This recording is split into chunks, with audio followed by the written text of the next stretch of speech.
Eu vou começar a partir do que nós escutamos na primeira leitura, aonde Lucas, ele narra as perseguições que os primeiros cristãos, eles sofriam, de modo especial os apóstolos, por testemunharem o ressuscitado. E hoje aparece uma palavra que expressa a raiva que eles sentiam, o Sinédrio sentia, dos apóstolos que anunciavam Jesus. E é justamente a partir deste termo, a raiva, que eu quero lembrar de algumas palavras de São João Paulo II na década de 90, quando ele afirmava que duas instituições são muito atacadas. Uma é a instituição igreja e outra a instituição família. É um ataque, meus irmãos, não somente de ordem ideológica, mas se nós aprofundarmos, é também um ataque de ordem espiritual contra as nossas famílias. E neste ataque que nós temos sofrido, nós precisamos estar vigilantes e em oração, e também atentos com aquilo que eu permito entrar dentro do meu coração e também dentro do meu lar. Não há dúvidas que, infelizmente, o tempo que nós estamos vivendo, cada vez mais se desvaloriza a instituição família, o modelo quisto, o modelo deixado por Deus. E eu vou começar justamente pelo modelo que Deus deixou, fazendo memória do relato lá da criação, quando Deus diz: façamos o homem e a mulher a nossa imagem e semelhança. Isto lá no capítulo 1, versículo 26. Se nós pegarmos o outro relato da criação, no capítulo 2 de Gênesis, o Senhor, ele vai nos dizer: o homem deixará o seu pai e sua mãe e se unirá à sua mulher. Mas vamos aprofundar um pouco mais isto. Se nós pegarmos a fundo, lá na língua em que o texto foi escrito, o hebraico, existe uma diferenciação entre o homem e a mulher. O homem e a mulher, eles possuem características que lhes são próprias. O texto, no original, vai distinguir uma que não é a única, mas para enfatizar que existe uma diferença entre homem e mulher, e cada qual deve viver aquilo que é próprio da sua característica, o termo utilizado para o homem e também para os animais, o macho, é o termo com ponta.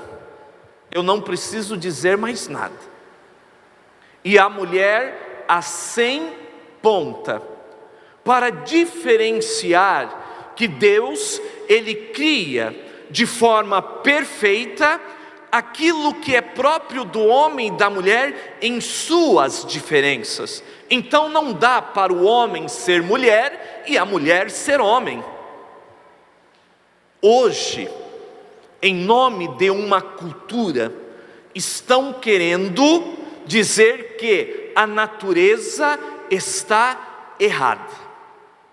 Se eu digo que a cultura sobrepõe a natureza, eu estou dizendo, mesmo que indiretamente, que o que Deus criou não pode ser chamado de bom. Porque veja, Deus criou com as suas diferenças. Se a cultura está certa, então o que é natural está errado. Então eu tenho que rasgar o capítulo 1 e o capítulo 2 do livro do Gênesis.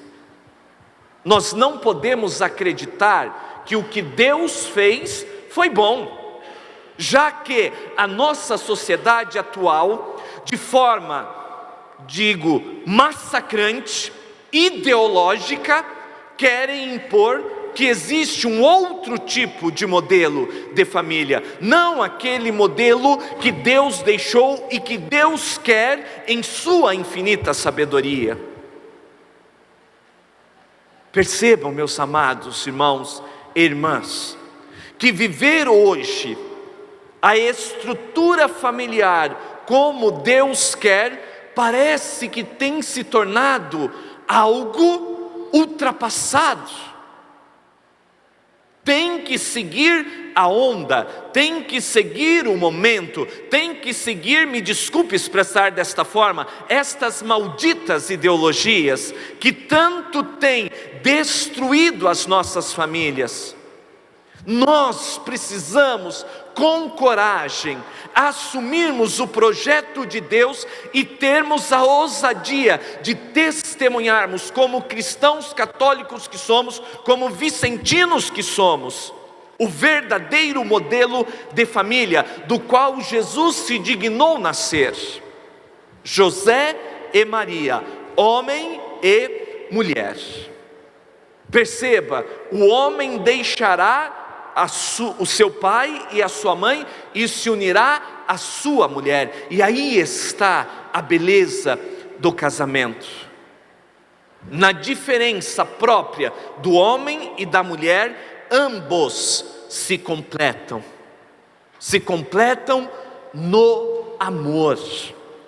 O amor de um casal, ele é tão sublime que, por muitas vezes nas Sagradas Escrituras, Deus, ele vai tratar o seu povo escolhido como um esposo, e às vezes um esposo ciumento, e o povo Israel como se fosse a sua noiva.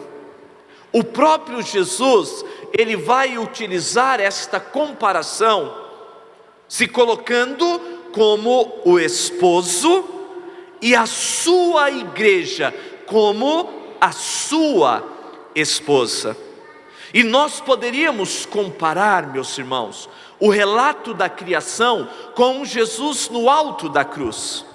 Porque o que nos diz o relato ali da criação, quando Deus ele cria a mulher? Que ele coloca Adão em um profundo sono e do seu lado ele tira aquela que irá completá-lo.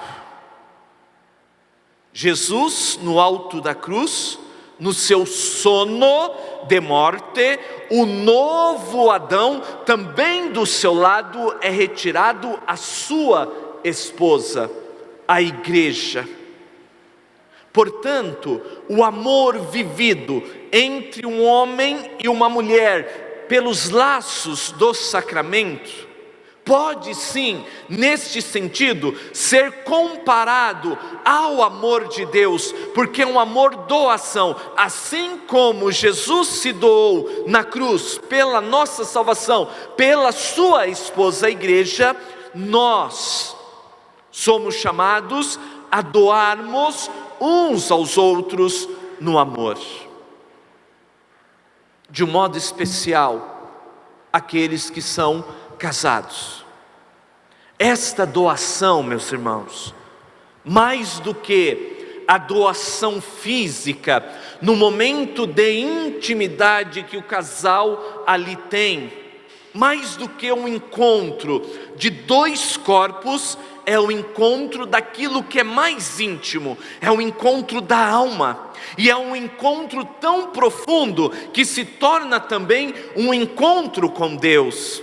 Se nós pegarmos aquilo que Santo Agostinho diz, que Deus é mais íntimo de nós do que a nós mesmos, então nós iremos presenciar essa presença de Deus aonde? No mais íntimo de nós. Quando o casal está ali no ato de amor, entrando na intimidade mais profunda de um com o outro, pode-se afirmar com toda a convicção: Deus está presente. Deus se faz presente. É lindíssimo viver a união entre um homem e uma mulher no casamento, porque se torna união com o próprio Deus. E isto é um privilégio que vocês casados possuem. Eu tenho um privilégio diferente de me unir a Deus através da oração, dos sacramentos, no exercício do sacerdócio ministerial. Vocês casados têm a oportunidade de se unir a Deus quando estão no amor, se relacionando, se doando, como Jesus se doou à sua igreja. Poderíamos comparar também o sacerdócio até mesmo com alguns pontos do casamento. Todo mundo sabe que o sacerdote, ele vive o celibato. Queira Deus que todos façam isso. Quando o sacerdote beija o altar, Cristo ali presente beija também a sua noiva, a igreja. Olha quantas comparações nós podemos fazer para dignificar ainda mais o sacramento do matrimônio. O beijo que você dá em sua esposa é um beijo de amor, como o beijo de Cristo à sua noiva, a igreja.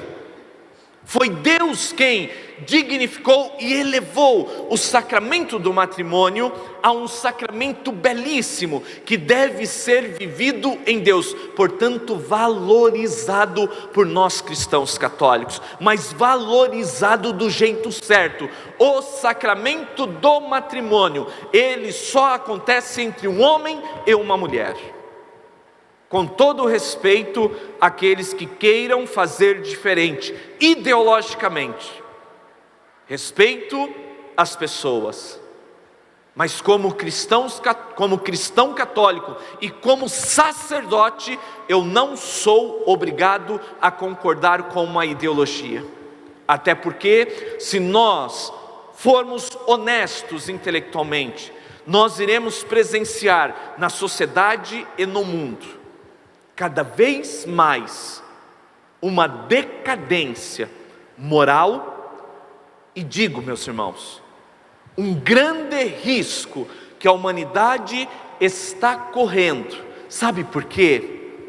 Porque a família, apesar de todas as dificuldades que ela enfrenta, todas as dificuldades que o sacramento do matrimônio está enfrentando, a família, ela é sim o alicerce da sociedade, porque é das famílias que saem os futuros padres, religiosos e religiosas, os futuros profissionais. E quanto mais estiver uma desordem, um caos, a possibilidade de uma sociedade caótica é iminente.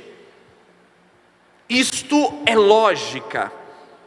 E nós precisamos sim estarmos atentos para defendermos a verdade que Deus deixou para as famílias, o sacramento do matrimônio. E precisamos estar dispostos a pagar este preço. Ou nós não temos uma verdade deixada por Deus para seguir? Temos, irmãos. Neste mundo relativista, pagão, como o que nós estamos vivendo, onde o homem quer ser o centro de todas as coisas, deixando Deus de lado, aonde se apregoa que não existe mais uma verdade, cada um pode viver a sua, que é uma grande mentira do demônio. Nós temos sim uma verdade, como dizia Santo Agostinho lá no século IV, a verdade é uma pessoa, a pessoa de Jesus. E a maneira como nós cristãos devemos viver precisa se incomodar. Precisa incomodar mesmo este mundo paganizado. Veja, não estou fazendo aqui, porque esses discursos, geralmente as pessoas interpretam como um discurso de ódio, um discurso aonde você está colocando as pessoas de lado. Não, irmãos. Eu sei o que é isto dentro da família, mas eu não posso omitir a verdade. Se eu acredito que aquilo que Deus revelou nas Sagradas Escrituras, aquilo que Jesus veio reatificar, reafirmar como verdade, então o modelo de família que eu vou ter como o modelo perfeito, o modelo quisto por Deus, apesar das nossas limitações, é o modelo da Sagrada Família de Nazaré. E para que a minha família caminhe neste mundo maluco que nós estamos vivendo, nós precisamos nos aproximar cada vez mais de Deus. Precisamos rezar mais.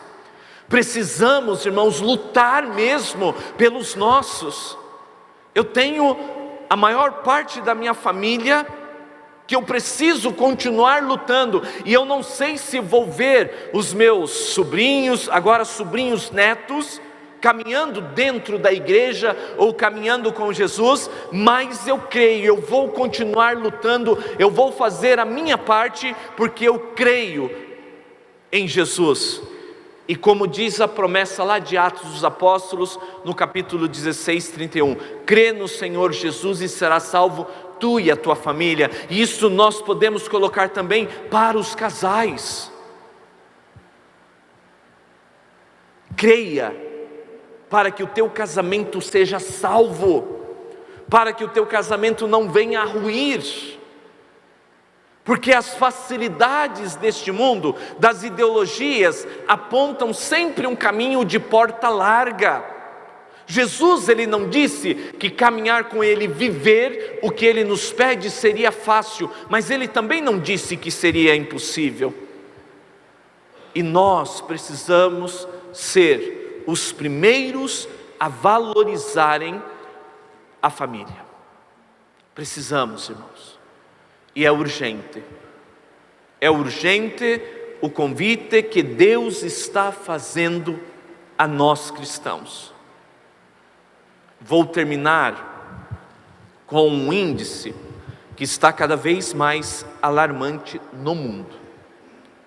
Cada vez menos pessoas buscam o sacramento do matrimônio, de um modo muito especial na Europa, e cada vez mais diminui o número de jovens no mundo. É sério isso. Sabe por que eu estou dizendo isso? Porque o último levantamento, se esse levantamento não estiver errado, pela primeira vez no Brasil, nós temos 49% de jovens, com 51%, eu não tenho medo de falar não, de velhos, porque eu estou ficando velho também. E não é vergonha falar que está ficando velho, não. Faz parte da nossa natureza, faz parte da nossa... eu não me sinto velho, na minha cabeça eu sou um jovenzinho. O teu corpo vai mostrar o contrário. O nosso corpo vai mostrar o contrário. Não é vergonha, meus irmãos. Chegar na fase anciã é uma bênção de Deus, é sinal que eu vivi muito, é sabedoria também quando vivida em Deus. Perceba que nós temos muitas linguagens disfarçadas na nossa sociedade, para nos enganar mesmo. Estejamos atentos para valorizarmos o que de fato precisa ser valorizado por nós. Eu não tenho medo de falar, eu não tenho medo de ser criticado por defender aquilo que eu acredito ser a verdade de Deus, a verdade da igreja. E veja, a igreja não mudou. O que pode ter mudado é a opinião de alguns, infelizmente, dentro até do clero. Mas a verdade de Deus, ela permanece. E termino dizendo, esta verdade é uma pessoa. E se nós queremos seguir Jesus, nós precisamos acolher a verdade que vem dele. A tua família é uma bênção de Deus. Não deixe de lutar por ela e não deixe de dar exemplo e educar os pequeninos na fé católica, apostólica e romana. Louvado seja nosso Senhor Jesus Cristo. Para sempre seja louvado.